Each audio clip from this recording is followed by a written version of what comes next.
Hi, my name is Tori, and today I would like to discuss the question, how do we know what is real? Now, there are many ways to think about that question because we don't know if we mean in reality or if I don't know, let's say if this, if this hat is real or if I'm real, and that's kind of a skeptic way of thinking about it, but there are many different ways that you could perceive this question. And this is why there are so many ideologies or ways of, or philosophical ways of thinking that provide the answer to them on what is real. Because there are so many different ideas of what we perceive as real, we know it comes from our beliefs, our knowledge, our influencers, all that good stuff. And although there are many different ways to perceive the question of how do we know what is real, there are three ways or three ideologies I would like to discuss today in this video.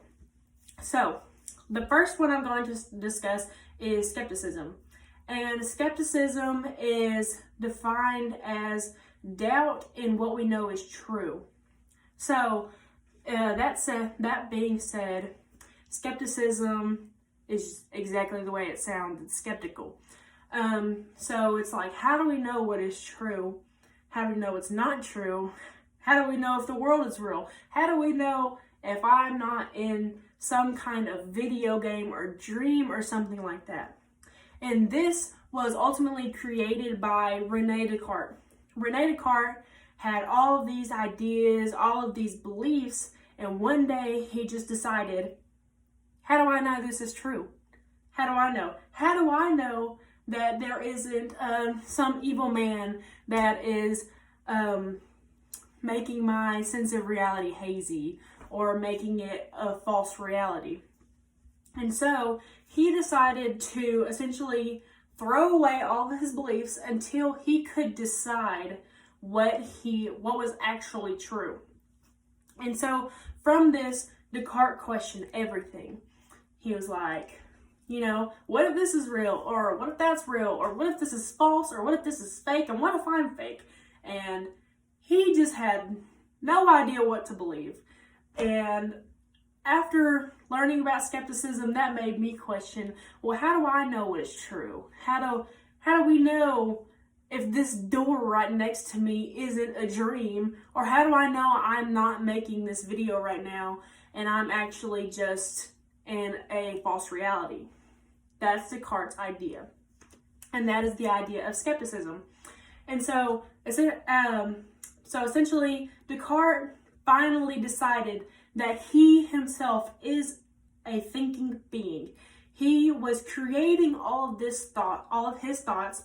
So he decided that I think, therefore I am, which means that I am a thinking being. So I myself am real. I must be real because I am thinking these thoughts.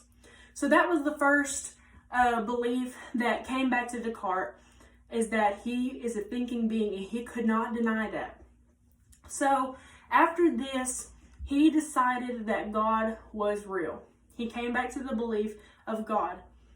And from God, he decided that reality was real, because he believed that God would not create some sense of false reality.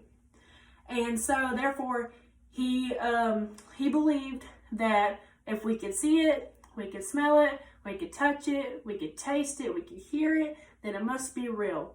After so long of being skeptical of all of these things, Descartes came to the conclusion that what we see is real. And if we can, what's the word I'm trying to think of? If we could enforce that we weren't dreaming and we weren't in some kind of false reality at the moment, then it must be real. Now, this is bringing me to my next ideology, which is naturalism.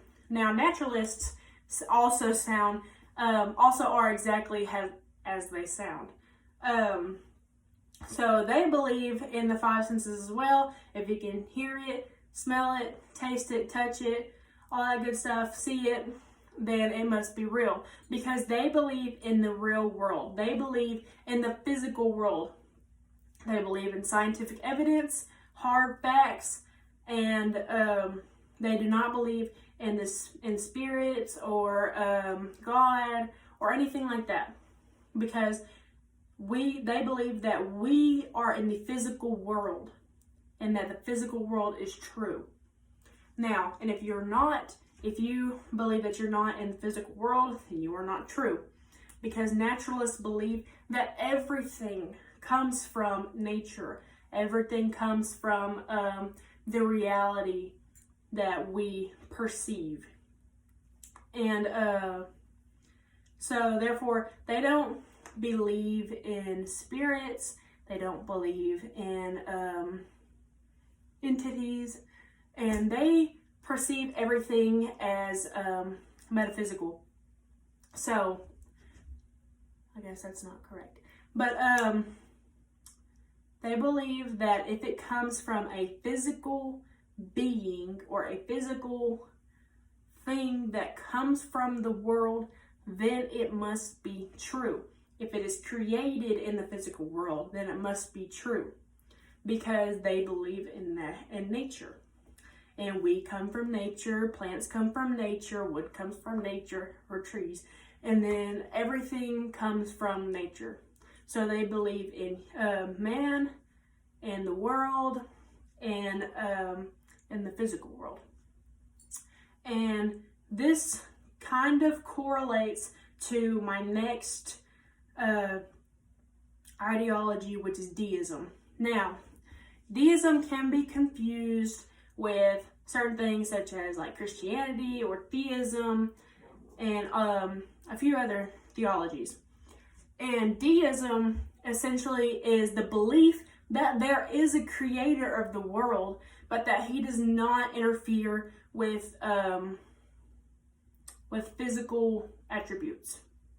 So from this, they believe that there was a God that created the world, that created us, that created the heaven, not the heavens and the earth. They don't believe in spiritual stuff. That they created nature. And so they believe that God came and that he created the world and then he became the world, that he does not interfere with us. And so deists do not believe in spirits. They don't believe in praying. They don't believe in entities. They believe in the physical world, but they believe that there was a God that created the physical world. They do not believe in something unless it comes from a hard fact, unless it comes from nature, just like a naturalist. But unlike the naturalist, they believe in a God, but a God that does not come up in the human form like the Christianity platform. They don't believe in miracles or anything of that sort. Couldn't think of anything else. So the deistic view believes in the physical world as well. So if the same thing with the five senses, common sense, anything like that. Anything that's based off of evidence that you can prove, they believe in it. And I think that's all I have to say about these three ideologies. And so I hope you liked my video. Bye.